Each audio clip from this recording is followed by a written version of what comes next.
right, breaking news, an earthquake in the world of social media that could be even bigger than we thought.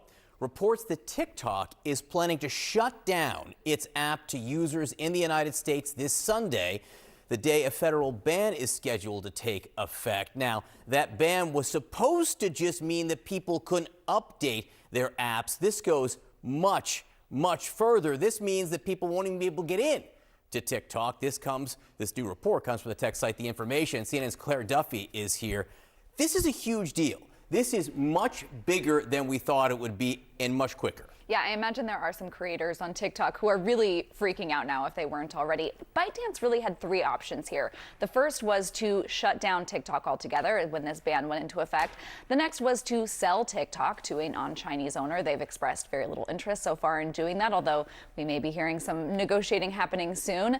And the third option was to essentially do nothing and allow the app stores to ban it, because it was always really the app stores who were on the hook to remove the platform from their app stores. And that's really what we expected, was that people just wouldn't be able to download the app if they got a new phone. They wouldn't be able to update it. But if you had the app on your phone, you would still be able to use it. Now, according to this new report, it sounds like people won't be able to access the app at all. If they go on there, they'll be redirected to a site explaining the ban. Creators may be able to download their data, their old videos, but they won't actually be able to access TikTok. And this may be sort of a negotiating tactic on the part of ByteDance. They obviously are going to have a lot of upset creators, and as they're trying to potentially work out a plan with the new Trump administration, that having lots of angry folks in the United States, 170 million American users, could be a leverage point for ByteDance here. We're already seeing creators move to a number of different alternative apps as people try to figure out sort of what's next. And it's not necessarily the Instagrams and the YouTubes that you would expect. There are a lot of new apps that are cropping up, including Lemonade, which is a ByteDance app like TikTok is, Red Note, which is actually a Chinese-owned app as well, and then Flip, Clapper, Fanbase, a number of these other apps that are also short-form video. Creators can make money. So it'll be really interesting if we do see this ban go into effect, whether any of these ends up being sort of the winner over the mainstream apps that we know of. Yeah, again, this is just such a huge difference from what almost everyone thought this was going to be, which was, you won't be able to put the new app on the phone. It would get a little bit of clunky over weeks or months, but not, I can't get in to watch my cat videos as of Sunday. I mean, I think 170 million people are in for a big surprise. Now, the inauguration is Monday, and as you said, we just don't know how this is going to change or what will play out here. Yeah, it's a really good question, a big question. And again, let's talk about that second option there, that ByteDance could sell TikTok. Yesterday, we are seeing reports from Bloomberg, from the Wall Street Journal, that Chinese officials are now considering Elon Musk as a possible new American owner for at least part of the U.S. operations of TikTok, which is really interesting, right? Because Elon Musk already owns X. He could add to his massive social media portfolio that he already has.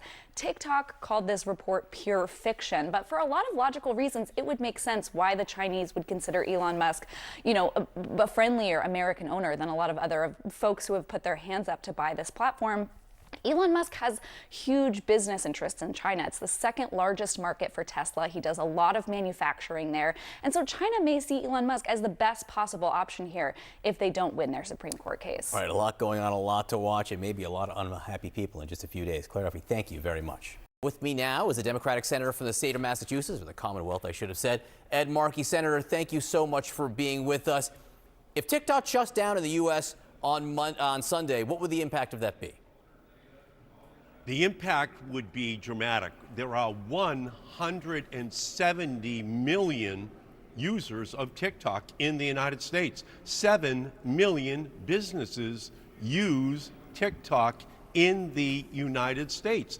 All across California right now, families, businesses are using TikTok to create communities, to try to deal with the tragedy that continues to unfold. So if there is, in fact, a ban, if TikTok goes dark on Sunday, it's going to have significant impact in our country.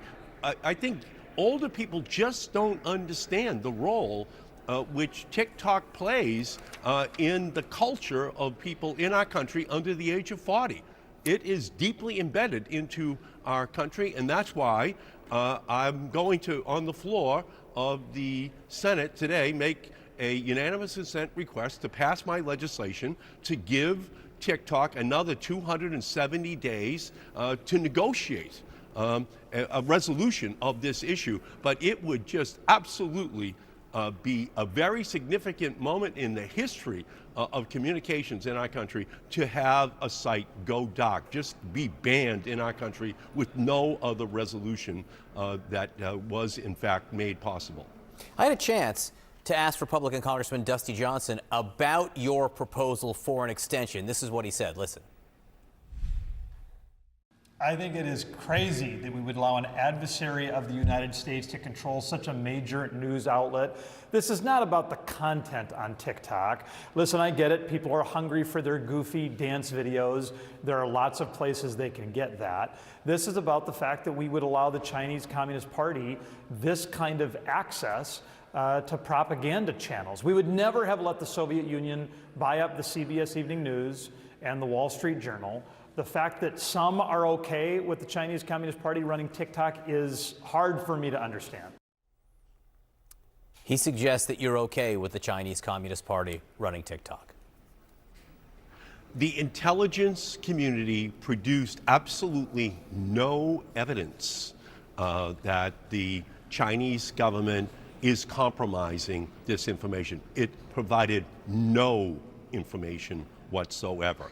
What we have right now is something completely different. It's a lot more than just cat videos. It's 7 million businesses who use it. It's 170 million Americans who use it every single day, and in many ways very dependent upon it as part of their lives to make a living. There are people in California on Sunday, if this gets cut off, they won't have a way to make a living. They won't have a way to generate income for themselves. That's what we're talking about. We need the Supreme Court to have more time in order to decide this, to create an extension. Donald Trump is asking for an extension for more time so that he can work on this issue as well. That's what my legislation intends on attempting to achieve, and I'm going to do that with Senator Booker and Senator Wyden today. All right, let me just jump in for a little context here. Number one, the Supreme Court in its questioning seemed to indicate they were going to let this congressionally passed law, a bipartisan law, go through, which would mean the ban would go into effect on Sunday. We think that's where the Supreme Court is going. And I just want to point out, there are Republicans who agree with you, but there are plenty of Democrats who agree with Dusty Johnson. This law was passed by a bipartisan majority and signed in both houses, and signed into law, I should say, by President Biden.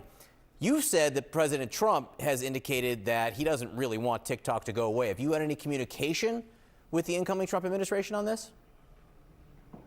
Well, he filed a brief at the Supreme Court, an amicus brief.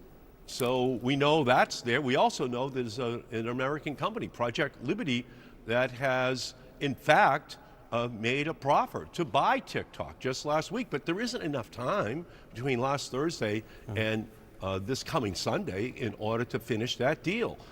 So we just need more time. That's what my legislation calls for. Just give them more time to work this out so we don't see harm that is in fact inflicted upon American small businesses and upon individuals in our country. How would you, there's a report that Chinese officials are musing about selling TikTok to Elon Musk. How would you feel about Elon Musk in charge of TikTok? Well, obviously, I don't like what TikTok would look like if Elon Musk made it in any way have a resemblance to what he's done with Twitter.